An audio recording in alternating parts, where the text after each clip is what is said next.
How you guys doing today? It's Anthony Ganji. Welcome to another episode of Tier Talk. Guys, great update coming from TMZ, but finally, there it is. D4vd investigators view him as a suspect in Celeste Rivas' apparent homicide. And I'm going to say something right now. After watching the video he did yesterday, and I did a breakdown of that video, I recommend you watch that as well. They didn't want this story to come out this way. But we in these online communities, we pushed, and we would not let people change the narrative for this young girl, Celeste Rivas Hernandez. They were doing their best to change that narrative to protect this individual. But I truly believe the voice in these different online communities would not allow that to happen. Now we're starting to see some level of justice. D4vd is viewed as a suspect in the death of Celeste Rivas, the teenager who was found decomposing in his Tesla. Law enforcement sources with direct knowledge tell TMZ. Finally, good resources. Here's their caveat, though. As far as we know, there's no paperwork classifying D4vd as suspect, but as one of our sources told us, investigators are looking at D4vd as a suspect. Of course, they put the caveat in, but you know what? Finally, a resource that matters. Law enforcement sources with direct knowledge, as opposed to someone who works at law enforcement or law enforcement officials.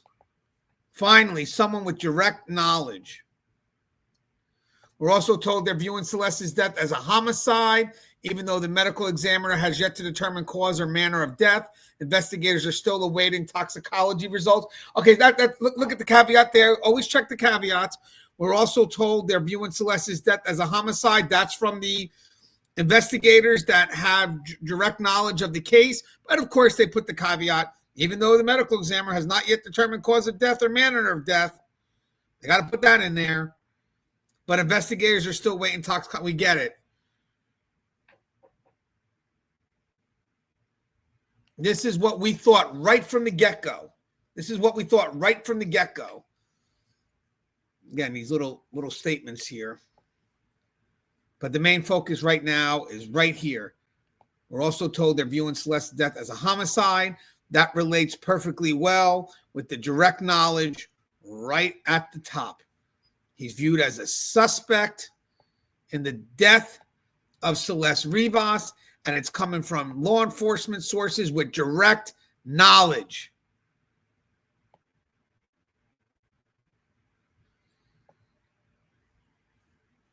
So even though the medical examiner is not yet determined the cause of, we don't know that. We don't know if they're talking directly to people with direct knowledge, and maybe they know enough to move forward. All because they haven't told TMZ doesn't mean that the investigators don't know. And it looks like they know something because, again, he's a suspect. One source claims the police investigation revealed that around the spring of 2025, D4vd took a trip in the middle of the night to a remote area of Santa Barbara County and remained there for several hours. We have not double-sourced that information, and also unclear why a spring trip would be on LAPD's radar. See, it's funny because when they were putting up all the BS to protect the person, they never once mentioned double-sourced or questioned the integrity of what was passed away. But all of a sudden, when it starts to go in the opposite direction, and they know they have to report this now because it's going to come out, they're putting these little hints in to cause doubt.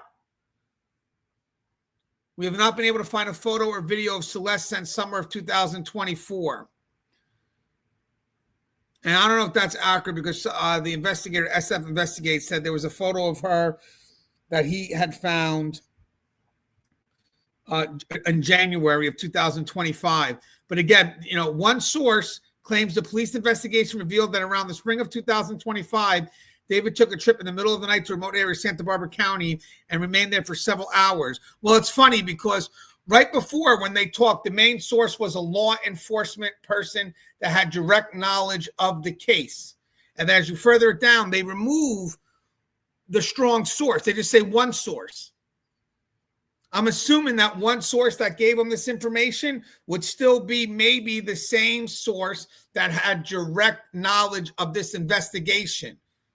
So I feel like they're trying to minimize the validity here. And then we have not double sourced that information. Okay, did you double source any information that you put out when the narrative was going in the other direction? And also unclear why a spring trip would be on LAPD's radar. Okay. I mean, irrelevant in my mind. What was he at the target? You think he's being set up now? Because that's a funny caveat here. It's a bit irrelevant. It doesn't go with the flow. I mean, what is this trying to create here? D4vd was living in the Hollywood Hills in a rental home. Cops searched the property for blood evidence, and his Tesla was abandoned on a nearby street and towed to an impound lot where Celeste's body was later found in the front trunk. Celeste's body was decomposing when it was found in a plastic bag back in early September, and our sources say it looks like the body was cut up, and that the manner in which Celeste was dismembered strongly suggests whoever did it had help from other people. Oh, that's unique. They never added that caveat before. Had help from other people. I don't remember seeing that in any other caveat, any other article. LAPD told us Monday that they're not close to making an arrest. We reached out to D4D's camp. So far, no word back. All right. So, guys, this regardless of their little back and forth there, and this is good. This is good. This is one step closer. This is because we listened. We heard what Celeste was telling us, and we pushed and we pushed, and we wouldn't let the media create a narrative that minimized what anybody could have done to her. The video that Harvey Levin put out yesterday about it can be no homicide, the body, like dehumanized her in my mind. But yet, look at that. And they put this article out because at the end of the day, it's coming out because TMZ, LAPD doesn't just go to TMZ. So this is their narrative spin. But look at the little things underneath. Remember that. Because that's their way of saying, well, we're reporting everything. Yeah, but you put these little caveats in to try to hint that doubt. And those caveats were not in the earlier ones when you were trying to switch the narrative. This is a good update. Patience. We were patient. Now, let's take the next step. Because beyond this, you got to have the grooming. I believe that's in this case as well. You know, now we'll figure out the context, and maybe it all fits together. But at the end of the day, we knew concealment wasn't the end; it was the beginning, and we kept on asking why, and the why's being answered. Justice for Celeste. Justice for Celeste. It's coming.